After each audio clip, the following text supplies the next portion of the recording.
easiest way to die, if you want to die, let me tell you one way to die.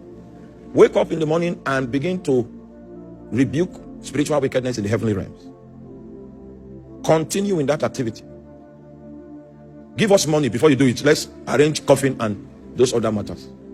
You have transgressed your jurisdiction, and it cannot end well with you.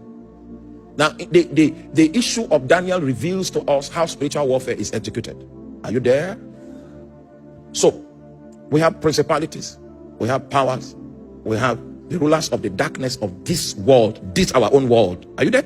These three entities are within the scope where the authority of man is efficacious, but spiritual wickedness is in another domain. Are you there now? So if God sends you to accomplish something and spiritual wickedness is involved, as you are interceding, heaven assigns angelic personalities to deal at that level. Is that clear? So there is supposed to be a partnership between the prophet and the angelic personality that is assigned to deal in the realms of spiritual wickedness. That is not your realm. Good. So many good men have died because they did not.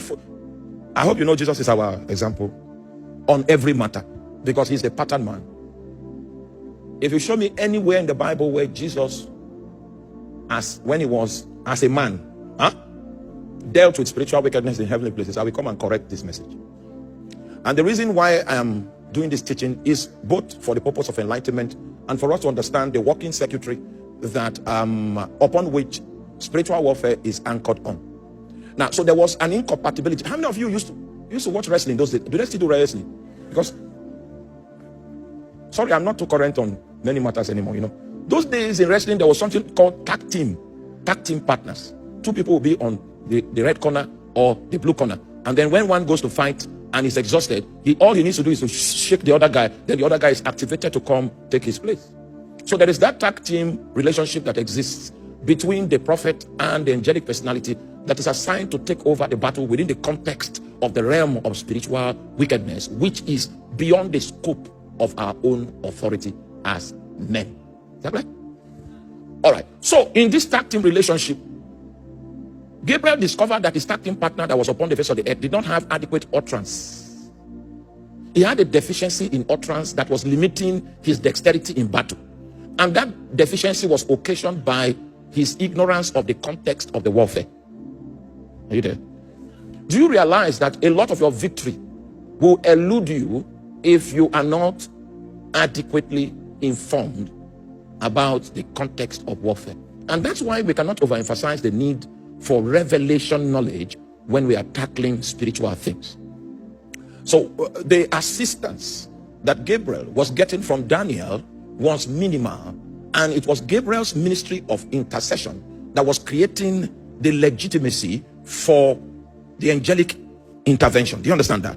You know, I told you that prayer is earthly permission for heavenly interference. Heaven wants to interfere, but heaven will not be able to interfere legitimately until the prophet, until the intercessor begins to supply the resources of prayer. Then the activities become legitimized and they can enter into the space and begin to influence things from their own realm. You get that? So the resources of prayer that Daniel was making available to support the activity that was taking place overhead was minimal, and the reason was because Daniel was ignorant of the warfare. So the angel showed up and said, you know, previously he used to show up in dreams and in visions, but he could no longer use that approach. He had to show up in bodily appearance, and the reason for that was because of the emergency. He wanted to upgrade Daniel to give him what he called what? Skills and what? Understand. Now you are following me. Now, the first question I need to ask Chief Donatus, how much understanding do you have about the spiritual shape of your family? That is going to determine how much influence you can bring upon them spiritually. You think that life began for you just with you. You don't know that there's a long history of priesthood that has taken place, that has secured portals for darkness along generations, along the lines, along ages.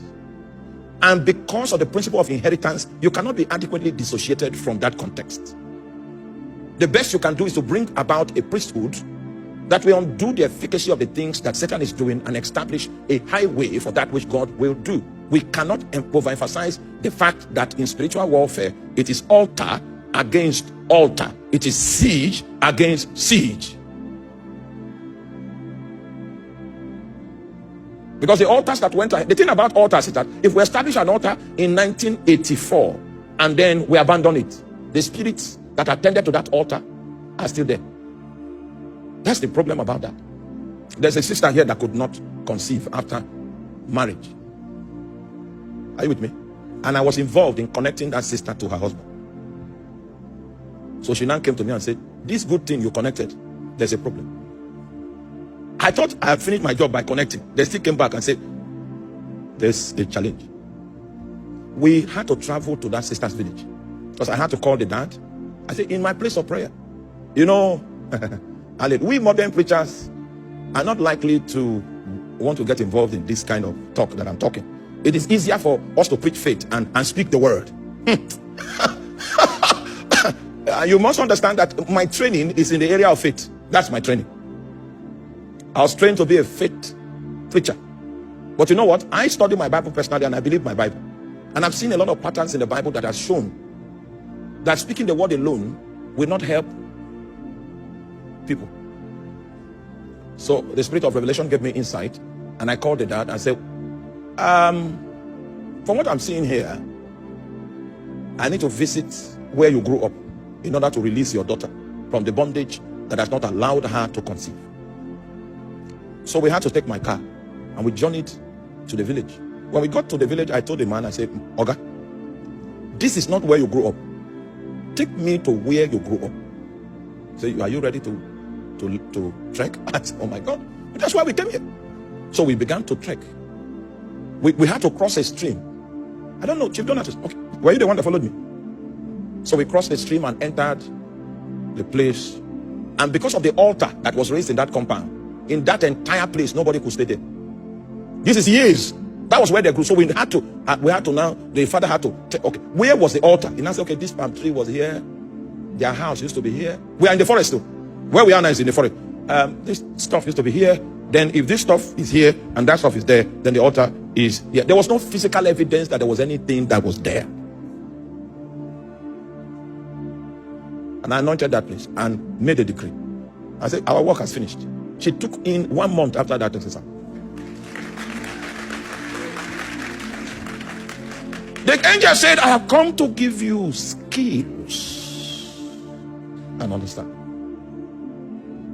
So what happened is that I was equipped with understanding, and because of the understanding that came to me, it was therefore easy for me to know the equipment in the arsenal of the new creation that I could use to detonate the premise that Satan has secured in that family that was responsible for the bondage. All right, let me continue my story. So the lecture, are you there? The lecture that the angel came to bring to Daniel, the lecture started in chapter 9 verse 22. But the aspect of the lecture that I want to bring to your notice is because this lecture continues from chapter 9 verse 22 into chapter 10 into chapter 11. Are you there? All right, so the part of the lecture that is of interest, which I want to bring to the table because of the emphasis that I want to draw tonight, is in chapter 11 verse 1. And I, in the first year of Darius the Mede, even I stood. Is the angel talking? Oh, you're not following. The person talking is still the angel bringing understanding to Daniel. Do you understand the context? So he said, I, in the first year of Darius. Who is Darius? You get it? It's one of the Persian kings, the king of Persia. It was Darius. Darius was one of the kings that God used to support the cause of the nation of Israel. Are you there? Now, so in the politics of outcomes and events and political trends, angels and demons play a very tactical aspect of the politics of outcomes. This Darius was not born again. He didn't know Jehovah. But somehow God has found a way to influence this hidden king to accept to protect Israel. To accept to allow Israel begin to return this king. And because Satan knew that if this king was going to carry out that activities, was going to help the people of God, this kind of a king would be a target in the eyes of Satan. So in order for Satan not to be able to destroy this king, an angelic personality called Gabriel was the one that was sent to confirm him, to protect him, so that Satan will not have the capacity to sway him off